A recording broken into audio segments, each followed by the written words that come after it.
berries. Yum, yum, yum, yum, yum, yum, yum. Berries, berries. Sometimes a certain taste stirs memories of the past. Whenever I eat Juneberries, they remind me of a delicious stewed fruit I ate when I was a child. Perhaps it was cherries. I have no idea. This remembered flavor makes me secure and comfortable. Maybe that's why these fruits appeal to me. Juneberry trees have several common names. They're called shadbush because their flowers bloom during the time shads swim upstream to spawn. Another name is Saskatoon, in honor of the western Canadian city where they're abundant. An explanation for its other name, serviceberry, is that these trees blossomed during service time, when itinerant preachers performed ceremonies after the spring thaw. Coincidentally, a book, The Serviceberry, by acclaimed author Robin Wall Kimmerer, was recently published. It features this tree as a metaphor for the importance of interconnections with all living beings. Most people aren't aware of how tasty these fruits are, but indigenous people were. They dried large quantities of the berries to mix with dried meat for pemmican, a concoction that helps sustain them through rough winters. I read about Juneberries in Stalking the Wild Asparagus by Ewell Gibbons. I love fruits of all kinds, so I carefully studied his description. I searched for these trees but never encountered any, until one summer we visited Truro, an idyllic coastal town on Cape Cod. I felt this was a perfect place for them, and sure enough, it was. As my husband and I walked along a trail, we came upon several Juneberry trees. I recognized them immediately thanks to Ewell's information. The trees were excellent specimens. The ripe berries had a marvelous flavor. It was that cherry almond taste from my childhood, rich and sweet. When the end of June approached, I became restless. Juneberries were calling me. Thus a new tradition was born. We went to Truro to harvest them. My husband wasn't as enthusiastic as I was, but he tolerated my yearly craving and helped me pick some. I guess getting bitten by mosquitoes and dodging poison ivy under the hot sun wasn't his idea of a good time. My eldest son's first wild fruits were the Juneberries he ate as he sat in his baby carrier.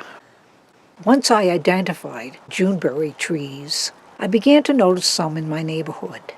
Not only are they attractive ornamentals, but they're also native. They thrive in both urban and rural habitats, as well as in the wild. Depending on their location, they can grow to be a small shrub or a large tree. In early April, their small buds appear. These develop into 5-petaled white flowers, which cover the tree with their abundant blooms. They resemble skinny apple blossoms, which is no surprise, since they're both in the rose family. These are edible, so I add a few to my salads. At the end of April, leaves emerge. Supposedly, they're edible. I tried one. It was too sour. Spring is a good time to spot trees for future picking because they bloom early. Make note of where they are and return to the spot to harvest the berries, if you can get them before the birds, chipmunks, or squirrels. Another choice is to go to a local garden center. They may have some in stock, and you can observe their characteristics. Developing fruits are green. When they ripen, their colors range from dark red to purple. They taste like a cross between cherries and blueberries, and have the same 5-pointed crown at their tip, like blueberries do. Each one has about 10 small edible seeds, which have a distinct almond flavor. They're usually ready in mid-June, hence its name, but recently I've noticed they're ripening earlier in the month. Taste test them before you collect, as some are better than others.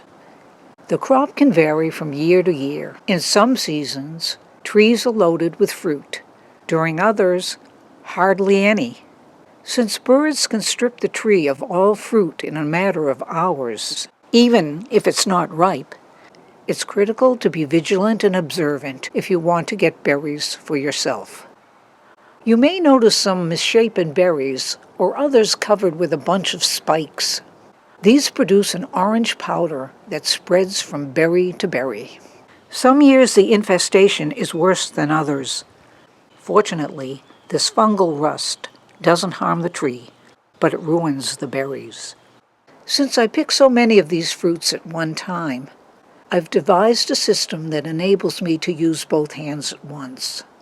I cut off the top area of a water jug, thread a fabric belt through the handle, and then tie it around my waist. That way I can pick faster and more efficiently. Eat Juneberries right off the tree. For breakfast, I often put some in yogurt. Also, I'll mix a few into my cooked or cold cereals. And of course, they'll be added to my smoothies. They can be combined with other fruits, used as ingredients in jams, jellies, baked apples, or to make a Juneberry banana bread. This is easy to do. Just follow a traditional banana bread recipe. The unusual pairing of these two fruits is a delightful surprise. If the seeds bother you, stewing the berries softens them. After mashing, straining the seeds out, and blending them, add some of this mix to softened ice cream. It's important for me to access these berries in the dead of winter, so I freeze them. One way is to stew them, cool down, and pack in jars or freezer bags to store for later. Uncooked berries can also be frozen. Lay them out individually in the freezer, let harden, and put into jars.